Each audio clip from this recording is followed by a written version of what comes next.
Have you ever tried calling your GP surgery only to be told there are no appointments for weeks?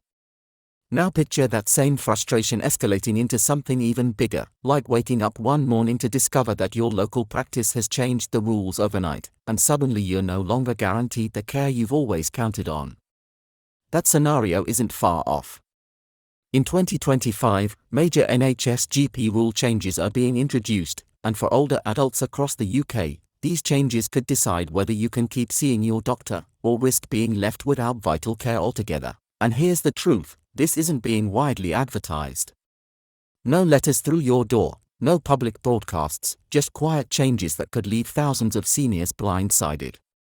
We're talking about new systems that could make booking an appointment harder, stricter requirements for staying on a GP's list, and new hurdles that could put technology between you and the doctor who knows your history best. For decades, you've worked, contributed, and paid into a system that promised to be there when you needed it most. But unless you understand what's about to shift, you could find yourself deregistered, redirected, or delayed at the exact moment when your health needs attention. And that's not fair. This video is here to make sure you're not caught off guard. I'll explain exactly what's changing in 2025, how it could affect you or someone you love, and most importantly, what steps you can take right now to protect your access to care. So please, stick with me, because the decisions you make today could determine your health security tomorrow. And before we get started, do me a small favor, tap that like button. The more people who see this, the more seniors we can protect from being left behind by these changes. So, let's dive in. The first thing we need to talk about is why these NHS GP rule changes are happening at all, because understanding the why helps make sense of the what. Over the past decade, the NHS has faced enormous pressure. We've all heard about staff shortages, overwhelmed hospitals, and GP surgeries stretched beyond their limits. More people are living longer, which is a wonderful thing, but it also means more people need care, more often, and with more complex conditions. At the same time, fewer young doctors are choosing to become GPS, and many who do enter the field find the workload unsustainable. That's created a perfect storm, a rising demand for services alongside a shrinking supply of professionals who can provide them. The government has been scrambling to find solutions, but instead of investing heavily in more staff and resources, many of the new policies for 2025 focus on restructuring how patients access care. On paper, that sounds like modernization, but in practice, it could mean barriers between you and your GP that never existed before. One of the biggest shifts that seniors will notice almost immediately is the push toward digital-first access. This means many practices will no longer accept a simple phone call to book an appointment. Instead, they'll ask patients to fill out an online form or go through a web portal before being considered for a slot. The idea is that by filtering patients through a digital questionnaire, only those with urgent or complex needs will end up with a GP, while others might be diverted to nurses, pharmacists, or even told to manage their issue with self-care advice. For someone who is comfortable with technology, this might sound manageable, though still inconvenient. But let's be honest, many older adults don't have smartphones, tablets, or reliable internet. Some don't even use email. For them, this isn't just an extra step, it's a wall. Imagine being 75 years old, feeling unwell, and being told the only way to see a doctor is by logging onto a website you've never used. That's not modernization, that's exclusion. Now, you might be thinking, but surely they'll make exceptions for seniors. Unfortunately, the truth is more complicated. While some GP practices will still keep phone lines open, others are moving almost entirely to online-first systems. And the problem with exceptions is that they are not guaranteed. It often depends on the discretion of the practice, the staff member answering the phone, or even the time of day you call. This inconsistency leaves many seniors feeling powerless. I've spoken to people who have tried calling their GP only to be told repeatedly, you have to fill out the online form first. Some have hung up in frustration, while others have simply gone without appointments because they couldn't figure out how to navigate the system. These are real people with real health conditions, being pushed aside by policies that don't take their needs into account. Another major change that isn't getting enough attention is patient deregistration. This one is particularly alarming because it doesn't just make it harder to get an appointment, it could mean losing your GP altogether. Under the new rules, some surgeries are actively reviewing their patient lists and removing people who haven't been in contact for a certain period. On paper, this is framed as a way to keep records up to date and free up capacity for those who need care, but in reality, it can punish seniors who may not have visited recently because they were stable, healthy, or simply reluctant to bother the doctor. Imagine being in your late 70s, living independently, and doing everything right to stay healthy, eating well, exercising, taking your medications. Because you've been well enough not to need frequent visits, you suddenly find yourself deregistered without warning. Then, when you do need care, you discover you don't have a doctor at all. Re-registering is not always straightforward either. In some areas with severe GP shortages, it can take weeks or even months to get back onto a list, leaving seniors vulnerable and exposed in the meantime. And deregistration isn't just about logistics, it's also deeply unsettling emotionally. Many seniors build a relationship with their GP over years, sometimes decades. That continuity matters.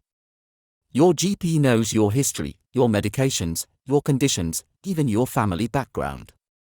Losing that relationship without warning feels like losing a safety net. You're left having to start over with someone new, someone who doesn't know you, and for many older people, that can feel frightening and isolating.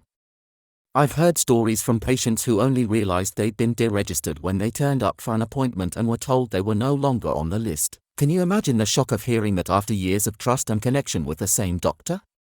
It's not just an inconvenience, it's a betrayal of the very promise the NHS has made to be there when you need it most. Another aspect of these changes is something called care navigation. This means that when you contact your GP surgery, your request won't necessarily go straight to the receptionist or the doctor. Instead, it may be handled by a care navigator, a trained staff member whose job is to direct patients to the most appropriate service.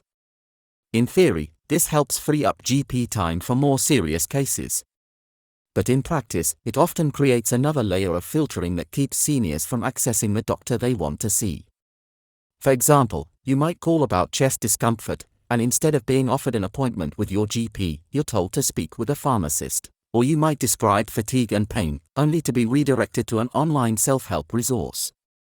While care navigators are trained, they are not doctors, and they don't always recognize when a seemingly minor symptom could be the sign of something serious. That gap can put lives at risk, particularly for older patients whose health issues may be complex or overlapping. And then there's the emotional toll of all these barriers. For many seniors, their GP isn't just a medical provider, it's someone they trust, someone who listens, someone who offers reassurance. Moving toward a system that feels more transactional, more like triage than care, erodes that trust.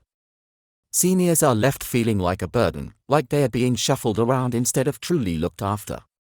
The sense of being sidelined is growing, and it's contributing to feelings of anxiety, loneliness, and even a reluctance to seek care at all. Some older patients have told me they'd rather suffer in silence than jump through hoops or face the embarrassment of not being able to navigate online systems.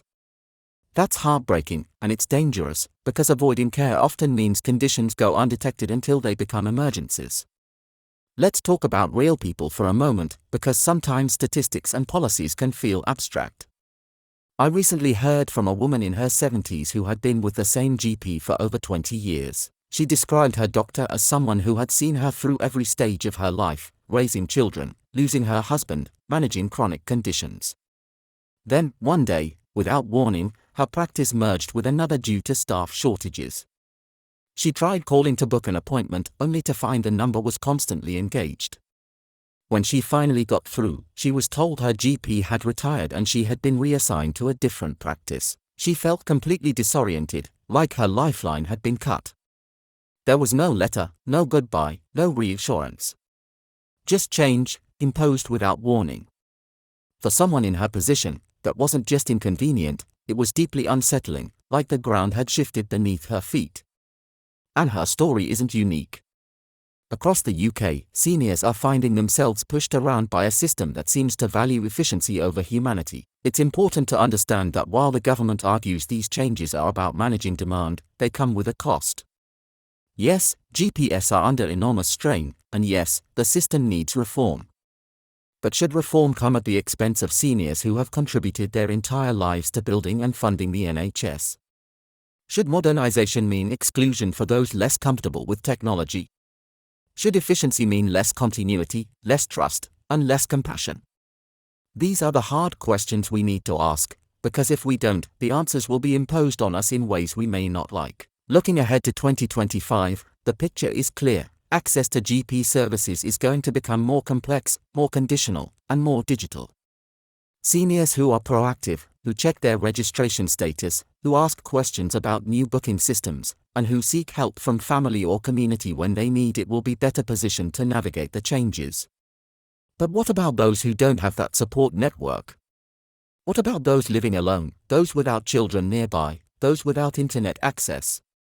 These are the people most at risk of falling through the cracks.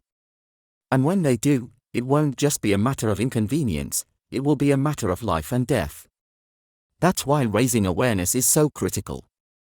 Talking about these changes, sharing experiences, supporting each other, and making noise is the only way to ensure that seniors are not left behind. The NHS belongs to all of us, and we all have a role in making sure it serves everyone fairly. That means checking in with your GP surgery, even if you're not unwell, just to confirm you're still registered. It means asking about booking systems and making sure you know how to use them or getting help from someone who can guide you. It means telling your story, whether in the comments below this video, to your local MP, or to community organizations that can advocate for seniors.